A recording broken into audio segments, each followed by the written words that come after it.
Thank you. And I am so excited because you are one of my first audiences that I get to share this suggestive and revolutionary material since my book was finally published a couple weeks ago. So thank you. Yes, you know how daunting that process can be. And the purpose of writing this material was not as a convenient excuse to hold myself away for 10, 20 hours in my writing desk, although that seems convenient because I have 5 kids and 2 teenagers, and you know what I'm talking about, some of you, yes. But I wrote this book because I thought I was spiritual. I had a very religious, spiritual grandmother, and she seemed to have the formula. And I wanted to become more enlightened. I wanted to plug into my bliss. And so I wanted to follow along that formula. And she said there was a better place than this place. And I thought to myself, well, is there something wrong with this place? Is it bad? I mean, I just got here. And she said, don't take too much comfort in the material pleasures of the world. Don't take too much material pleasures of the world. And be careful, because your body, it will yearn and desire to plug in to the pleasures of the world. And your body will have these desires of the material world. And I thought, well, that's interesting, because my body was working miraculously and the world was so beautiful. And I thought, well, then there's this no-touch policy. I didn't get that, because didn't a higher power than me make all this and create all this? So from the start, I felt intrinsically guilty, sort of broken, like I was made of something bad. And that seeped in deep inside. And I looked, around, and this formula had a dismal success rate. I mean, I wasn't the only one. It seemed to have also other people were not successful in it. So I came to the startling conclusion that either we are all hopeless, dismal, broken failures, or the formula for enlightenment was wrong. So are you ready? Are you ready?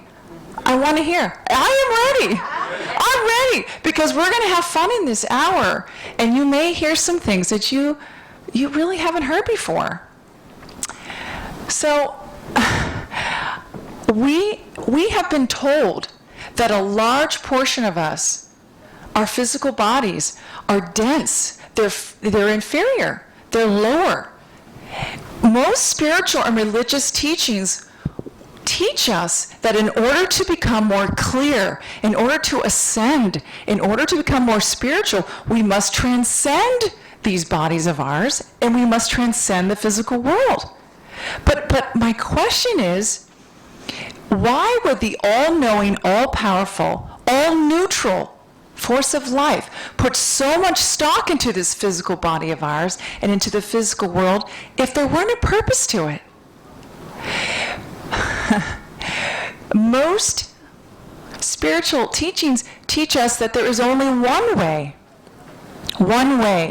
to become spiritual, and that's through our ethereal essence. It's this essence that we can't see, feel, touch, or taste. And really, that's kind of a dilemma for those of us who want a meaningful existence. Not only that, we are told that there's only a few qualified people who can show us the way. And these qualified people are the religious authorities, the shamans, the priests, the ministers, etc., who can show us this way out. And they have the formulas, they have the techniques to show us the way out of this so-called lower, inferior, dismal experience that we're born into. But what's so interesting is that they not only tell us that this state that we're born into is keeping us back. It is the hindrance behind our awakening. It is the hindrance behind our awakening. When someone tells you it is hindering your awakening, you don't nurture it. You don't take care of it. You transcend it. You want to deny it. You want to discard and unplug from it. I need to tell you a story. There's a 35-year-old woman, and she stretches and she yawns. And she gets out of bed, and she sits cross-legged on the side of her bed. And as she takes 3 deep breaths, she finds herself connected to all that is. And she starts to hear the birds chirping outside her window. And she feels at peace. And as she looks outside her window, she starts to see the wind blowing outside and the leaves and the trees. And she sees the quality of the absolute that's intrinsic in every living thing, every rock, every tree branch, even every piece of dirt. And she feels connected to all that is. I mean, life is good. Life is magical. As she's in that place. And then all of a sudden she starts hearing crying from the hallway. It's her daughter. Her daughter's awakened. Oh my God, she thinks, I've got to go to yoga. I got to be there in 15 minutes. And just then she gets a cell phone call. Patty, I'm coming over. I'm going to be there in 2 minutes. And by the way, remember, Johnny, he volunteered. We're coming over. It's a family reunion tonight. Oh my God, she thinks. That husband of mine, he always volunteers me for a family dinner, and I never have time, and he never asks me permission. She feels the anger and the resentment starting to well up inside her. She feels all this anxiety. I mean, where did all the birds go? She runs down the hallway to get her daughter changed. And she steps into a puddle of urine on the floor. I mean, that dog, he peed on the floor again. And as she tries to get the baby and herself in the car, she finds herself in bumper-to-bumper traffic. She's already 10 minutes late to yoga. And she finds herself, she's already screaming at the people in front of her, get outside, Grandpa, get off the road. Doesn't anyone know how to drive around here? She's completely out of her mind. She's angry. She's disturbed. And she doesn't think it could get any worse. She already starts to smell an odor coming from the back seat of her car. She looks back and she sees her daughter starting to cry. I mean, why is it that most of us find ourselves, we cannot plug back? We're in this wonderful connected state one moment and we can't plug back into it. Shouldn't something that should be so natural, why is it so unfamiliar? Shouldn't something that should be so intrinsic to our nature be easy to get to? I mean, after all, there's billions of solutions that are aimed at us every day. I mean, the self-help industry is $11 billion strong. With antidotes, the latest information, the latest books, seminar, the latest workshop. But then, that's just it. These solutions keep you out here when everything's going on in here. How can enlightenment be another 10-step plan or a formula to memorize when it's a revelation of what's already here? You are already awakened. You are already awakened. Would you believe me? Just like you cannot be semi-pregnant, you cannot be semi-awakened. Just like you cannot be semi-pregnant, you cannot be semi-awakened. It's part and parcel of who you are. It's your innate framework. It's your entire existence. There are no hopeless failures in a world of imperfect perfections. And you were never late because the universe is not a timekeeper. A rose is still a rose, whether it is a seed or fully blossomed. at all stages, at all outward appearances, it is always expressing its whole potential. It is still a rose, and it's always okay, just as it is. And so are we. So are we. Whether we're dormant in a seed stage or fully blossoming, we are still expressing our whole potential. It's just our awareness towards our awakening that comes and goes. There is no difference between the seeker or the guru. They're both awakened. It's just the guru who has realized it. And as I said before, we have been told that that we have an inferior portion of us. We have been told that this body of ours is lower, it's dense, it's keeping us, it's hindering us from becoming enlightened, from becoming awakened. But where did this come from? Have we questioned this before? Have we questioned its origin or even its validity? Where did this come from? I have been asking this question my entire life. And that is what took me to this state here. So we are born dismally doomed from the start. Albert Einstein once wisely said, "You cannot solve a problem at the same level of awareness that created it." And currently, our society is only offering solutions on our brokenness because we feel we have something wrong with us. And that is keeping us on this perpetual cycle of seeking outside solutions to fix something that we think is broken. But this keeps us always seeking and searching for these solutions for our brokenness. And these solutions are only aimed at someone who has a problem. But you didn't have a problem to begin with. You were never broken. And there was nothing to fix. It's no wonder we fail, because these things will never work. We do not need more therapy, we need more clarity. Because there's a huge flaw in this argument. We didn't get just plopped down here like some aliens from outer space. Your ancestry is not Uncle Tom and Aunt Minnie. Your ancestry dates farther back from there. We were, from the first ancestry, we were formed from the ancient molecules and atoms 13.7 billion years ago. This is when we unraveled, precious particle by precious particle. Ever since then, in the perfect time sequence, in the perfect place. How could anything that the universe has been unraveling, particle by particle, be in any way flawed, broken, or inferior? Our bodies are the first garment we wear when we enter here.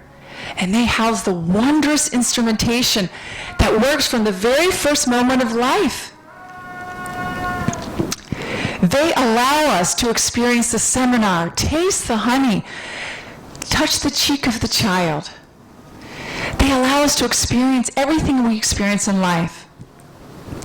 And they are the wondrous vessels that have transported us across the vast ocean of time and space. You are the most important thing, the only thing that ever happened. You're the Big Bang, the unraveling. The past, present, and future is you. That is your sovereign ancestry. You are made of royal clay. Suffering is optional, but form is not. We are consciousness experiencing ourselves in form. My friends, consciousness is nothingness, emptiness without form. You are doing your dance in form. You are doing Can you imagine if all the butterflies and the peacocks said to one another, "I will pluck my feathers in order to become more spiritual"? Or that they looked at each other and said, "Well, I'm going to become more holy. I will pluck myself of everything that's physical. Or if the trees said to one another, no, I'm going to abstain from the water and the sunshine. I must wither away from this place. It's too tempting. It's too physical in order to gain more spiritual holy ground. It is absurd. So where did this come from? And why are we continuing to believe in it and follow it? Beliefs. Words bind or remind us of who we are. I want you to remember that. Words bind us or remind us of who we are. You know, I followed this formula. I believed in this formula. And I mean, after all, it was endorsed by the Spiritual Association of the World. But yet, you cannot have it both ways. Either we are made of universal God stuff, perfect, or everything that the force of life made has a flaw in it. Everything. And I took my grandmother's word, and I believed in it, and I wanted to believe in it. But every time I went to the woods as a child, and I went in front of a tree, or I sought solace in nature, the physical world drew me to the present moment. The physical world was my solace. But when I grew up, and I had to go back to my everyday life, like all of us do, we have jobs, divorces, we have messes. I couldn't bring the trees to me. I couldn't bring the flowers. But what I tried to do is like we all try to do. We try to get through our lives. We try to get through our to-do lists and our errands. And what I realized is that we're not here to get through our everyday life. Our everyday life is we are here to let our everyday life shape us, mold us. We are here. Those seemingly insignificant to-do lists, errands, trips to Target, post office, all that stuff we have to do is here to let us, shape us, mold us. Let us show kindness, compassion, generosity. That was my sacred contract. That was my ministry. Was I looking into the eyes of the checkout counter, to the man at the checkout counter? Was I really there when I was talking to my daughter?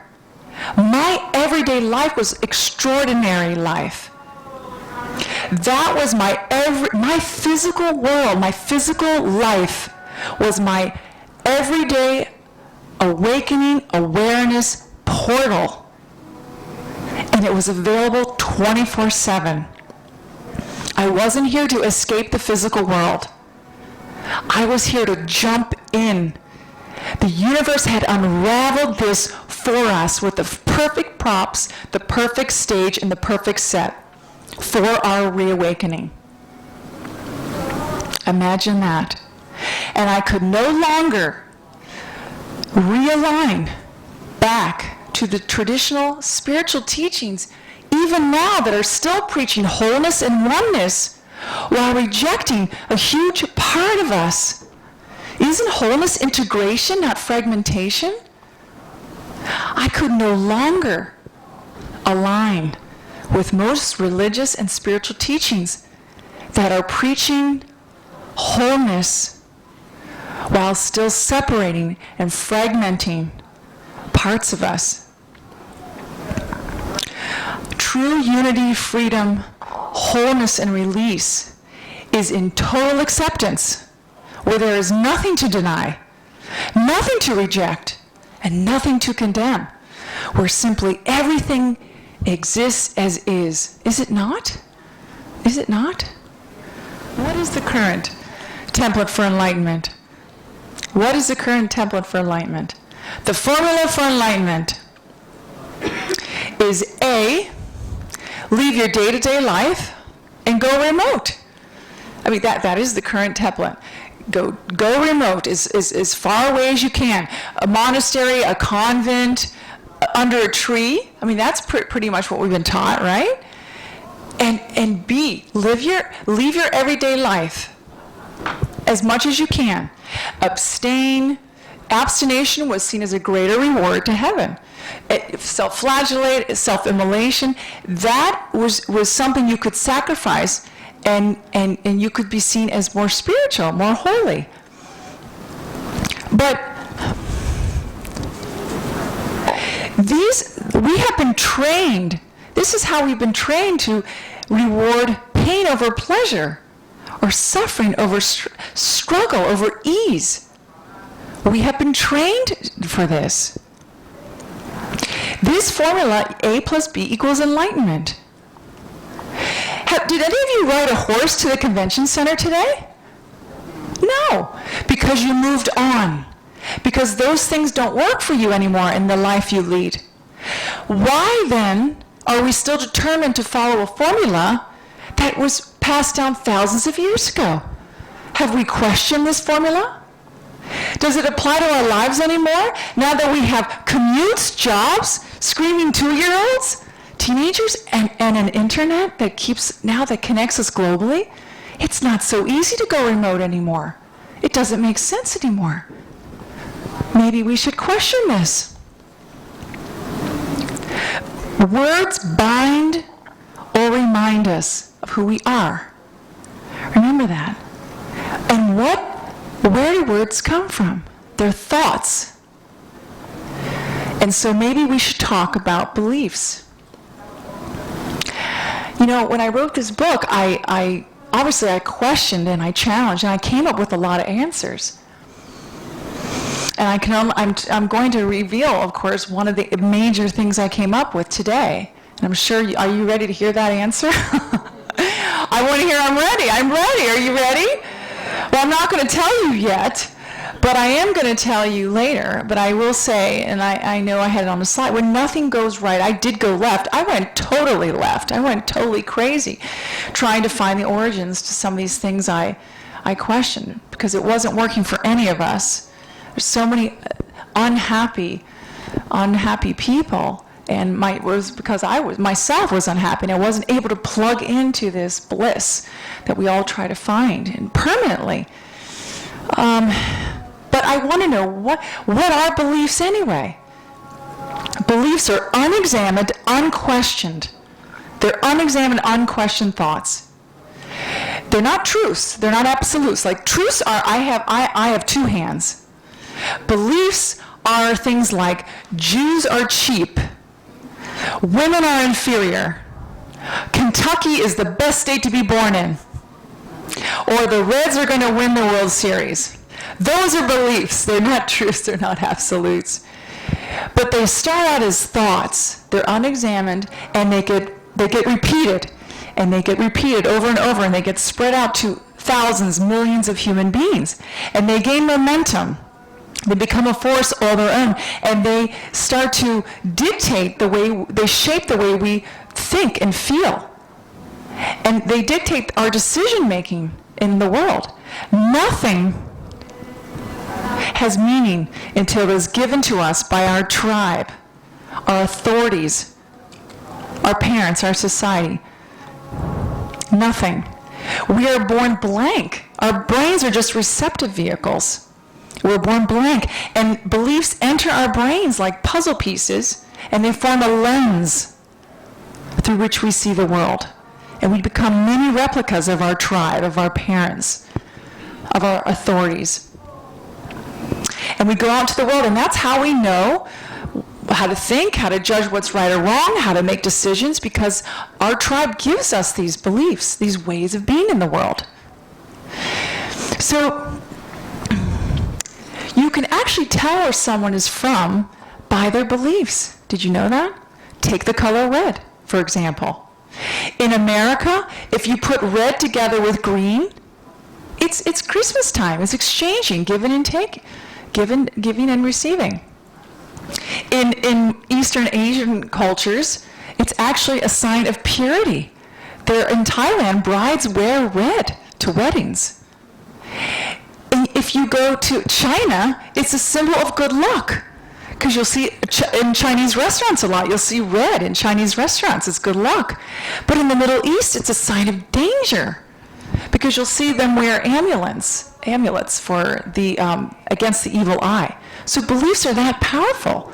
They're actually localized. And do you think people would die for their beliefs? We've seen it. There's a terrorist for one country is a freedom fighter for another country. If I told you that a belief would be so ingrained that we would not question it, it's just passed down from generation to generation, even if it was keeping it from your happiness, would you believe me?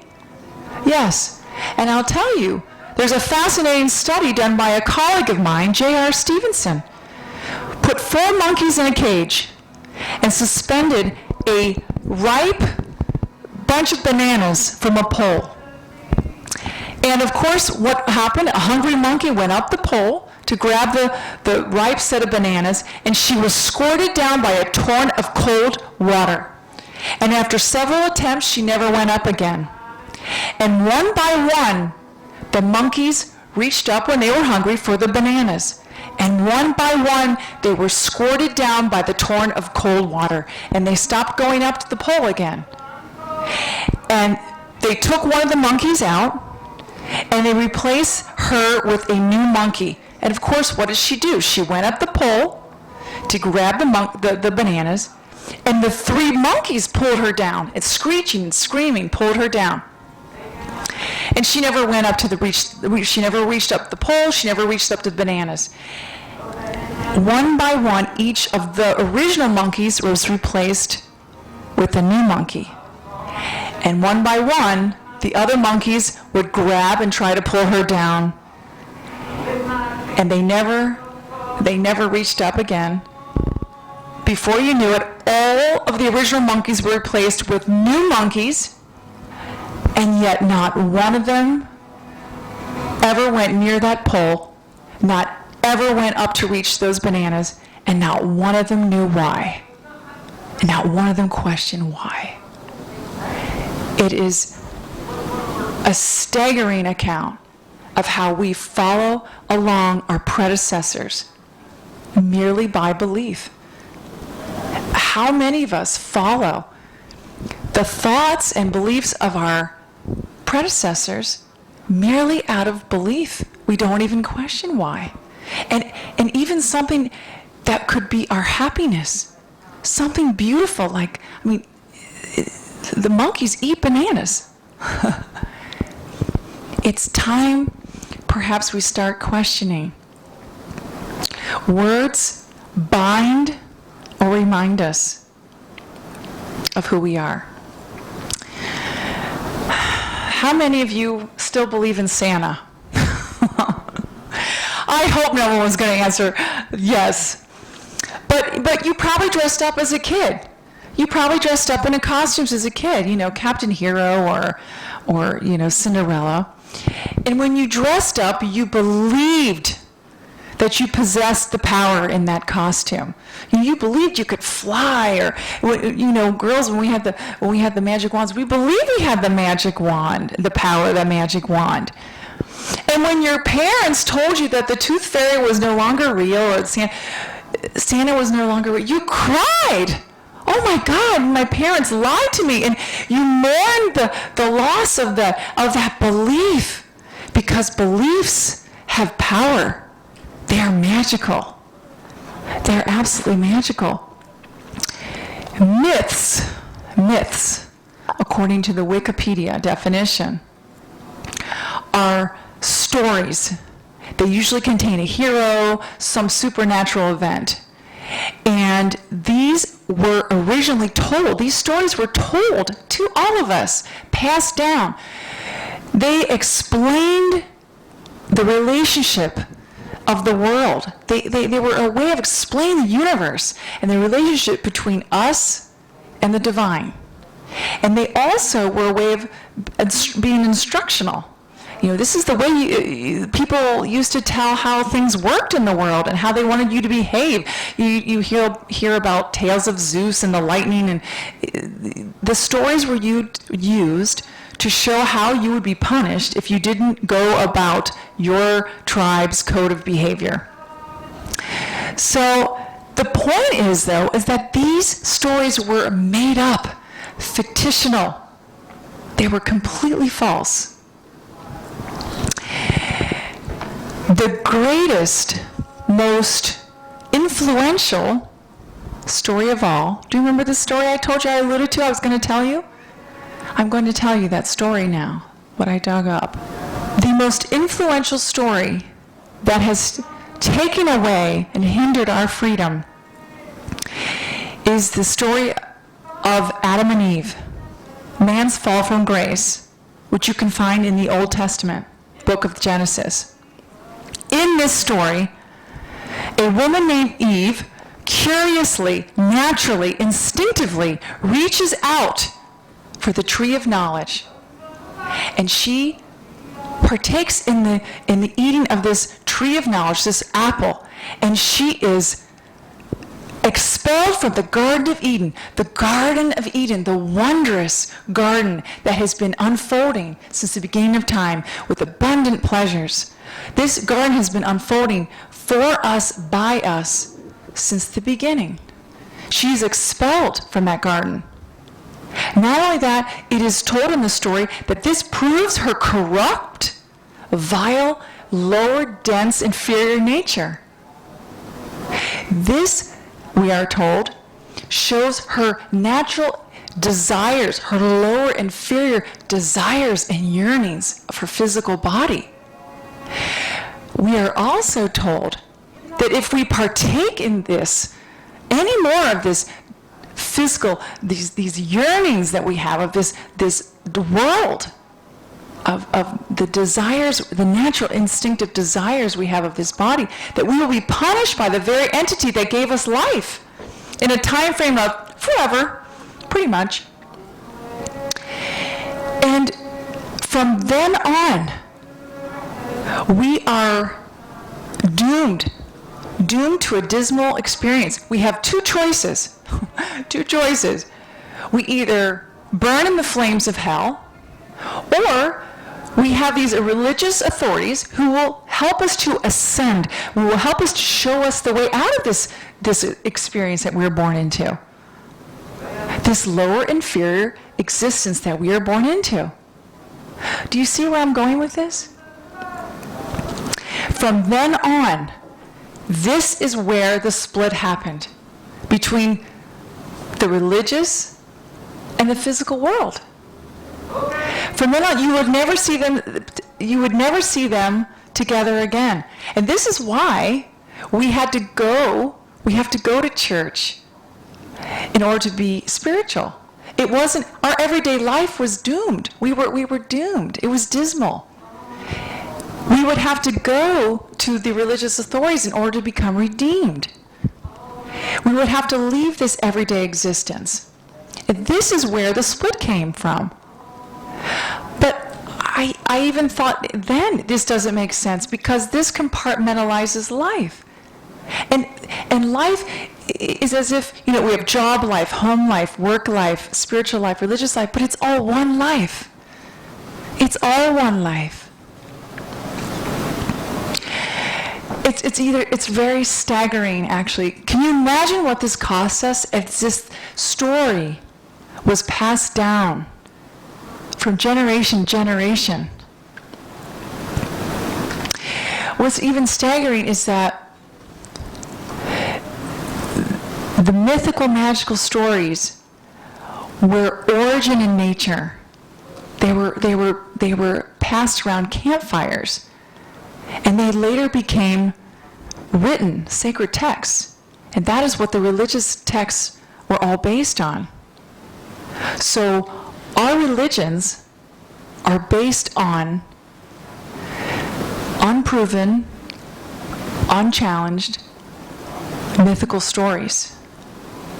Which means that our religious and spiritual teachings are based on unchallenged, unproven, unquestioned, mythical stories. Which means that our religious and spiritual teachings are based on subjective beliefs. Subjective beliefs.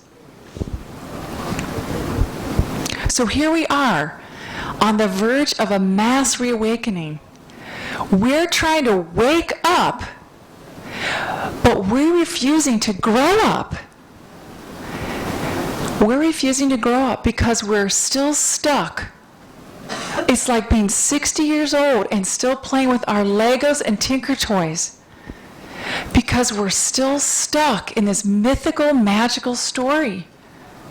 We're still blindly accepting these beliefs. It's not our body. Our body was not the problem. Our physical world is not the problem. It's not that we didn't chant enough, fast enough, pray enough, get another book or seminar, attend another 10-step program. It was the belief we had in our body. It was the belief we had in the world. It was the belief we had in the story. And the blind investment we had in the stuff out there that we thought would have to fix us. That we thought we needed that to fix us.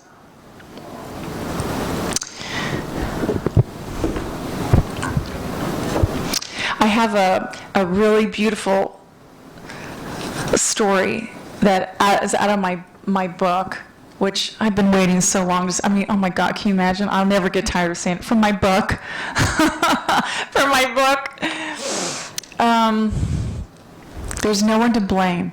Blame just keeps us in the same stuck mindset that says if only things were different, if only I were different, that keeps you on that same hamster wheel of I'm broken. And we're never broken. There was nothing to fix. And the Buddha, it's like the Buddha was known to have said, if you knew how perfect things were, you would tilt your head back and laugh at the sky. You would tilt your head back and laugh at the sky. Welcome to the airport of Eden. This is so beautiful. You, my magnificent friends, are an airport called the Airport of Eden. It is a spectacular airport filled with beauty and light. It has high vaulted ceilings and the most spectacular array of colors and sights and sounds. It is an airport bustling with activity and restlessness. Throngs of people are everywhere, and most of them are lugging large, bulky suitcases. On top of the suitcases are stacks of books, newspapers, and clippings that spill onto the floor, leaving a trail of debris. The passengers' ears are covered with headsets delivering the latest tips for fixing something about themselves. While overhead, the monitors are blaring some impending dangers everywhere. The travelers are looking for their gates, each of which is labeled with a destination that will deliver an amazing experience. As they pass by the gates, half-heartedly the travelers inspect them, not knowing which gate to choose, because each gate has something missing or something that should be changed or fixed. So the travelers move on, dragging their baggage after them, yet never seeming to find a gate that's suitable. This seed of doubt keeps them in limbo, unable to decide which gate to check into, for they don't feel any of them are right. And of course, there could be a better gate farther down. Some of the travelers feel that the destinations are too far away or too expensive. They don't feel they have the money, time, or requirements for such destinations. So they keep walking past the gates, hoping to find one that's a better fit. And they keep passing by shops and kiosks and more stuff to buy. Newspapers and magazines and something else that's going to be more interesting. Maybe something else to find this missing fix, something else to fix what's broken.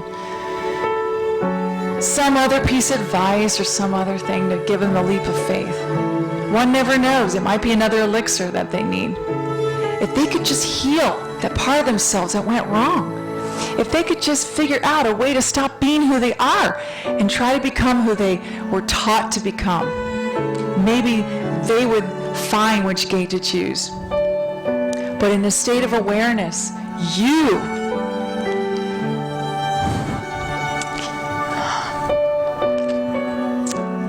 are sitting in the lounge, witnessing this scene through open doors.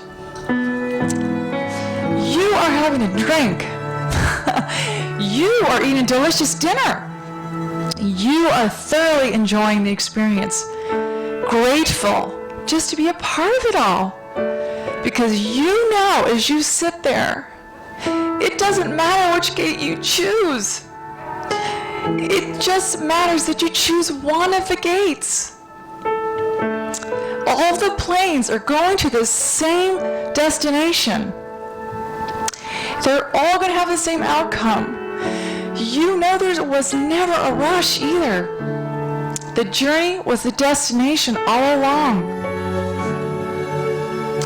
The most important part of this whole journey was to simply enjoy the experience. That is why we came here. That's why we came here.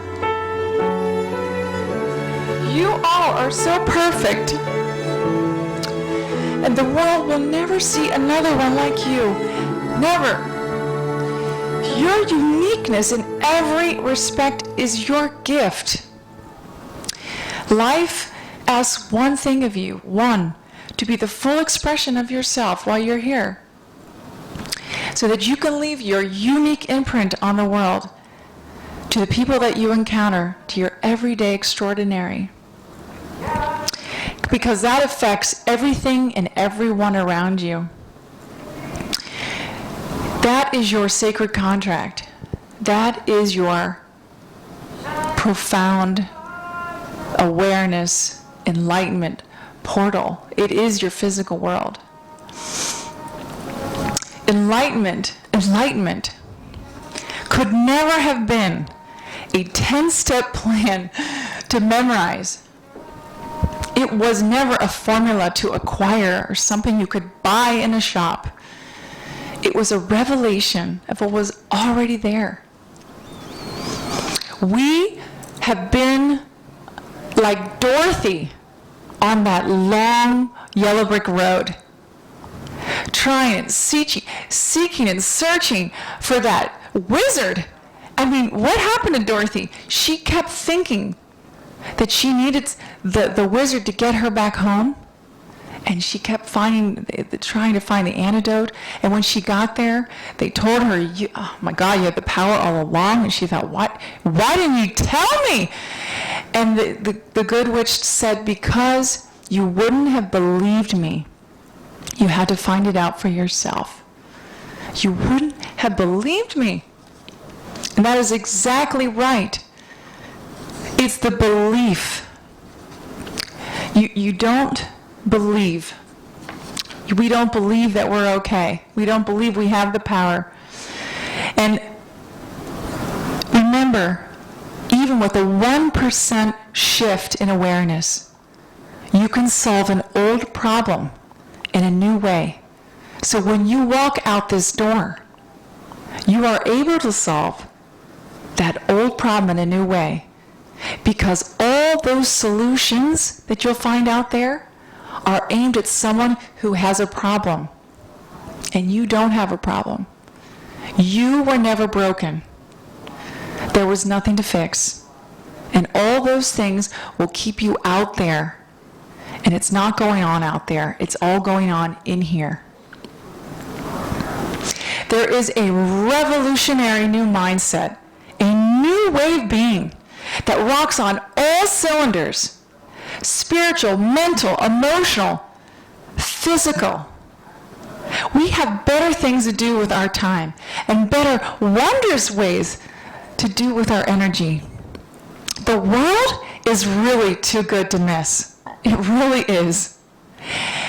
If you knew how perfect and magnificent you were, it would scare the magnificence right out of you. And I will be here reminding you of this magnificence until the day you can see it in yourself. Are you ready? Are you ready? Thank you very much. Thank you.